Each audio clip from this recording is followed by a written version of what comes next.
Hi, I'm Bob Tabor with LearnVisualStudio.net. We're moving quickly now. We're actually in lab number 4, media capture, app bars and media capture. And let's start with exercise 1. We're going to add an app bar. And so in this lesson, we're going to add an app bar, which we'll use in subsequent lessons to expose access to taking photos and video, and that'll be pretty cool. In exercise 1, task 1, it instructs us to install Callisto, which is a suite of controls by Tim Hewer, hope I'm pronouncing his name right, who at the time when I am recording this is a program manager for XAML at Microsoft.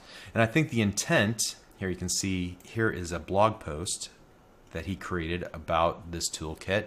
The intent of the project is to encourage contributions from other members of the software developer community and to make it freely available. Now you might recall that we already really took this step back in video number 1, but we did it in the finished version of the app that we wanted to kind of show, hey, what is it that you're going to build? We didn't do it in our grid app template that we're working on now, so that's what we need to do. Now, what exactly will Callisto do for us? If you were to scroll through this blog post, he kind of shows you some things that you can do. And in particular, we're looking at the Flyout control, this little menu flyout that will, that whenever we click one of the buttons on our app bar, it'll give us additional options, or the user additional options that they can choose from. And that's really the feature that we want to enable, because we're going to put in here either take a picture or record video, right? You know, we could follow the instructions that are listed here. I think there's an easier way to install Callisto, and I've already demonstrated this once. And so instead of going to this URL and downloading and then running this VSIX file, just do this. Go to References, right-click, and select Manage NuGet Packages.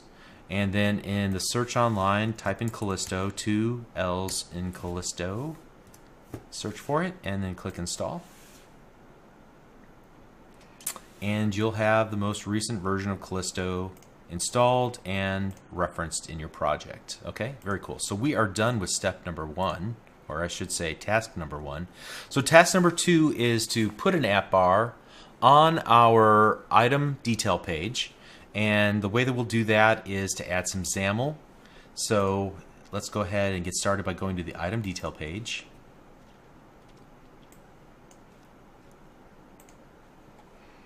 And it says that we should add a new style to the page.resources section. So remember early on when I said we can add styles in here? Well, here's a good example of us defining a style that we'll use later on in just this page. Okay, let's move on. And now what we want to do, add the following statements after the page.resources section. So we're going to create a bottom app bar. There's also the ability to create a top app bar, just so you know. And so let's copy all this XAML code. We're going to put it right after the page.resources. And you can see that inside of this app bar, we're merely placing a grid. So that lets me know that I can have some fun in this area. I can lay this out any way I want to, but I'll probably just stick with a grid. I can't think of anything all that imaginative that I would do that's different. And then there's a couple of stack panels. It splits the grid in half, so half left, half right, and then it'll stack horizontally any of the individual buttons that we want to add. Here we're just adding 2 buttons, a brag button on the left hand side, and then something called write commands on the right side. All right, just so I guess we can see it. And keep in mind that this app bar will only be available on this single page. All right, I think there are ways to enable app bars across the entire app. I think I've seen it, but it involves some usage of a frame, just loading things in and out of a subframe in their app, and I don't really like that idea personally. It just seems like a lot of extra work. Let's get back into it. There's an interesting note here about how to find good icons using this character map and using the Segoe UI symbol. All right, and it explains how we would go about using these instead of the one that's already chosen for us here in the button.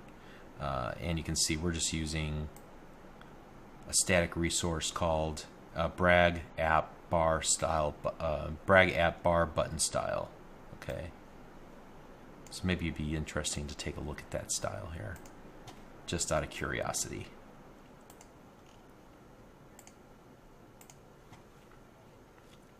Okay, so here's the style, and you can see that its content is set to this hex value. All right, so that's essentially what they did and what they're talking about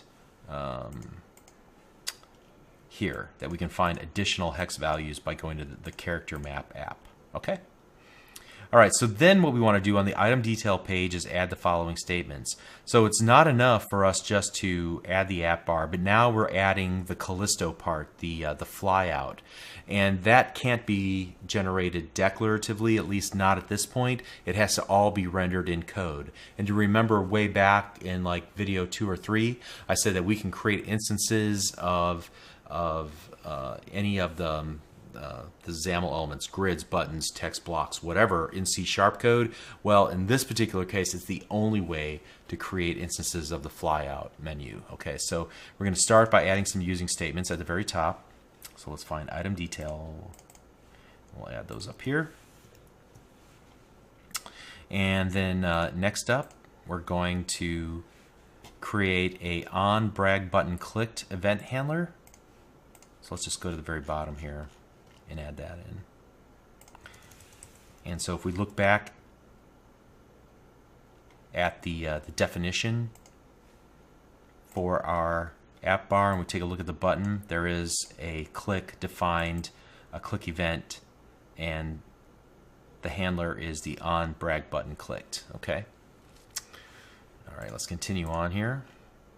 Also notice that there's an on capture photo and an on capture video, and these are wired up to the two menu items that have been placed into the flyout control. And so we'll see this all, how this works. And you can see some of the interesting things about the flyout itself. Placement, where should it be placed? The horizontal alignment and the horizontal content alignment, what's inside of it, where should it be aligned to the left-hand side? And where should we place this flyout? Place it over the brag button, and the content of it will be the menu that's defined up here. And then to launch it or to show it, you set the is open property equal to true. Okay. All right, so I think that should be enough, and it says we can now run the app, go to the item detail page, and we should be able to bring it up just by right-clicking or hitting the Windows Z button on our keyboard. All right, somehow we're still in search. Let's get out of that. Stop that and rerun it. All right, there we go. Now let's go to one of these items, and I'm going to right click here, and we see, hey, we got the brag button. Awesome. And when I click it, I can see photo and video. Let's go ahead and click one of these, and at this point, doesn't seem like anything really happened. The share charm opened up. Was that intentional? Let's see. Yeah, so it shows the share UI whenever we click on capture photo or on capture video.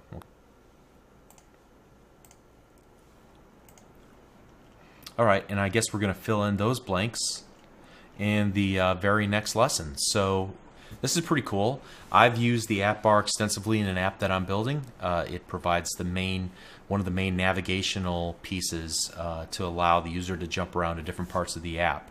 And so I found it very useful for that. All right, so we'll see you in the next lesson. Thank you.